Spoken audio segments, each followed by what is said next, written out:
বিশ্বাসঘাতক মুনাফিকদের পতন এভাবেই হয়েছে যুগে যুগে। এবার সৌদি আরবের উপরে আল্লাহর গজব নেমে এসেছে।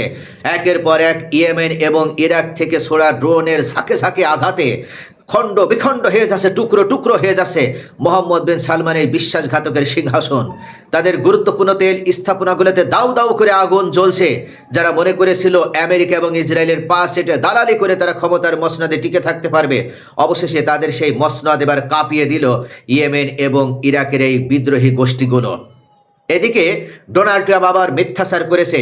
সে উল্লেখ করেছে ইরানের হাতে নাকি 7% সামরিক সক্ষমতা আছে, অর্থাৎ এমন ভয়াবহ হামলা চালিয়েছে ইরানে, তাদের সামরিক সক্ষমতা এখন 7%-এ নেমে এসেছে। এরপর মোস্তফা খামেনি হুঙ্কার দিয়ে জানিয়ে দিয়েছে আসল সত্যটা কি।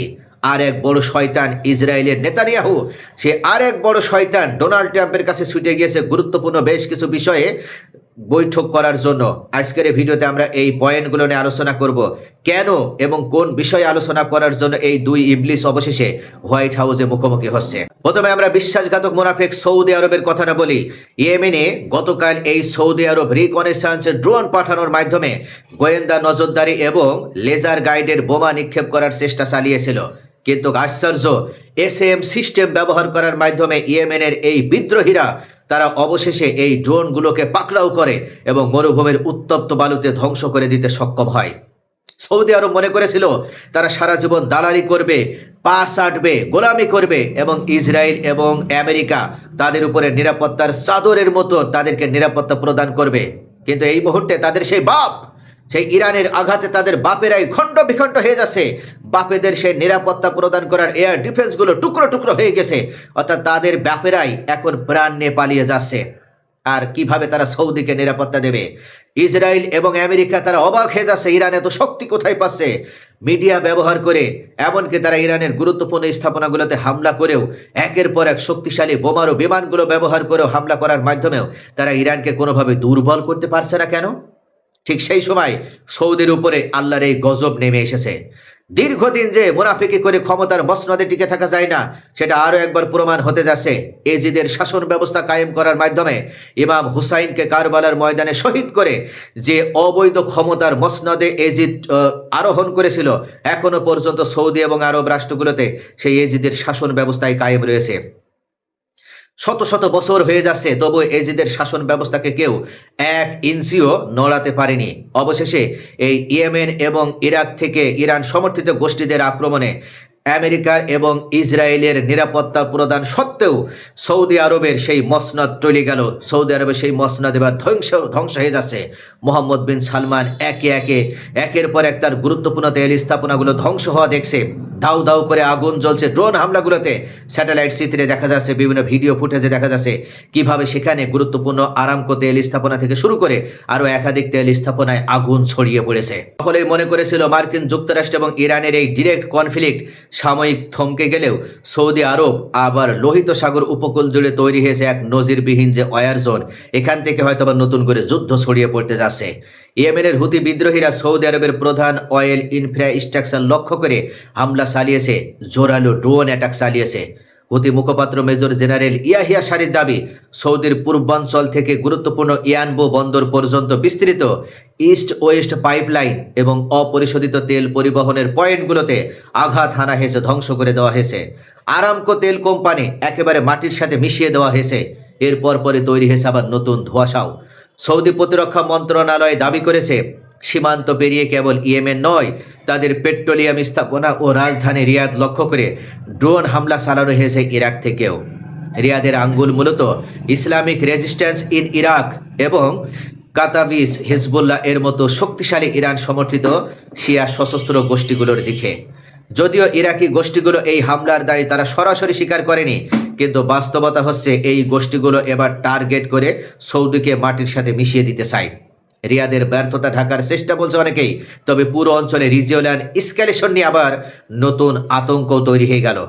এই উত্তেজনার আগুনে ঘি ঢেলে দিয়েছে ইসরায়েলের ইবলিশ প্রধানমন্ত্রী বেনিয়ামিন নেতানিয়াহু। এই জারোস অত্যন্ত গোপনীয়তার সাথে নেভাটিম এয়ারবেস থেকে রওনা হয়ে গেছেন ওয়াশিংটনে প্রেসিডেন্ট ডোনাল্ড ট্রাম্পের সাথে হাই প্রোফাইল ওভাল অফিস মিটিংয়ে বসতে। প্রকাশ্য কারণে আড়ালে এই সফরের পেছনে বড় ধরনের স্ট্র্যাটেজিক কনস্পিরেসি রয়েছে বলে মনে করছেন বিশ্লেষকরা। অর্থাৎ ইবলিসরা যেহেতু একজোট হয়েছে, এবার ইরান নিয়ে বড় ধরনের আবার হামলার পরিকল্পনা করা হচ্ছে। নেতানিয়াহুর প্রধান লক্ষ্য ট্রাম্পকে রাজি করে ইরানের বিরুদ্ধে এক যৌথ সামরিক অভিযান বা জয়েন্ট মিলিটারি ক্যাম্পেইন শুরু করা। শুধু লোহিত সাগর বা হরমুজ প্রণালীর জলসীমায় মার্কিন হামলা সীমাবদ্ধ না রেখে ইরানের মূল ভূখণ্ডে আক্রমণ ছড়িয়ে দিতে চান তিনি।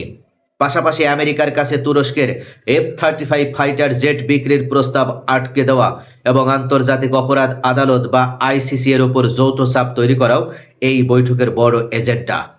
অর্থাৎ শয়তান এক বড় ধরনের স্ট্র্যাটেজি নিয়ে আরেক ইবলিস ডোনাল্ড ট্রাম্পের কাছে ছুটে গেল। অন্যদিকে ইরান থেকে এসেছে চরম চড়া পলিটিক্যাল স্টেটমেন্ট।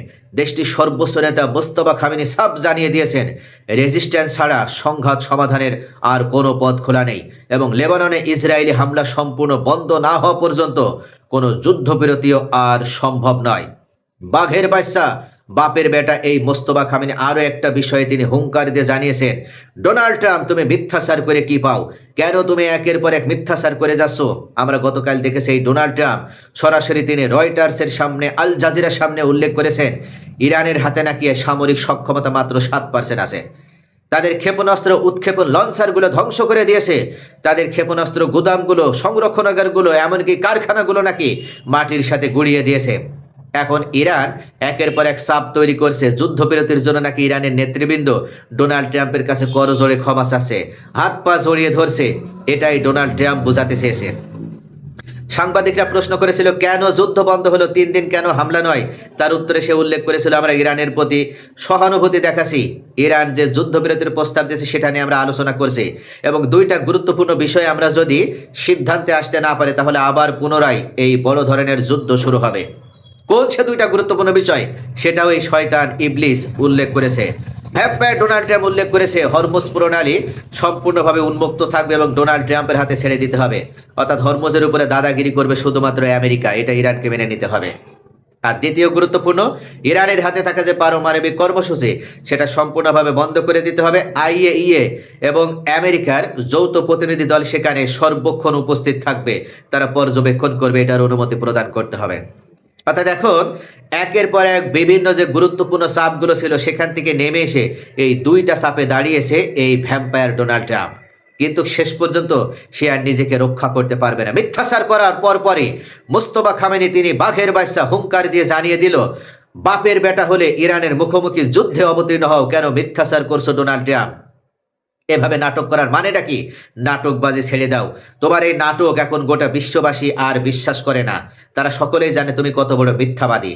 অর্থাৎ তুমি একের পর এক একের সময় এক এক কথা বলে ইরানকে চাপে ফেলার যে চেষ্টা, সেখান থেকে যদি বের হয়ে না আসো তাহলে মনে রাখবে ইরান যে কত বড় শক্তিশালী সেটার প্রমাণ ইরান যেমন দিয়ে এসেছে, এখনও দেশে ভবিষ্যতে দিতে পারবে। ইরানের সক্ষমতা ধ্বংস করার মতন ক্ষমতা তোমার হাতে নেই। গোটা বিশ্ব একদিকে থেকেও ইরানের কাছ থেকে যেমন তাদের ক্ষেপণাস্ত্র সক্ষমতা ধ্বংস করে দিতে পারবে না, পারমাণবিক কর্মসূচিও তোমরা বন্ধ করে দিতে পারবে না।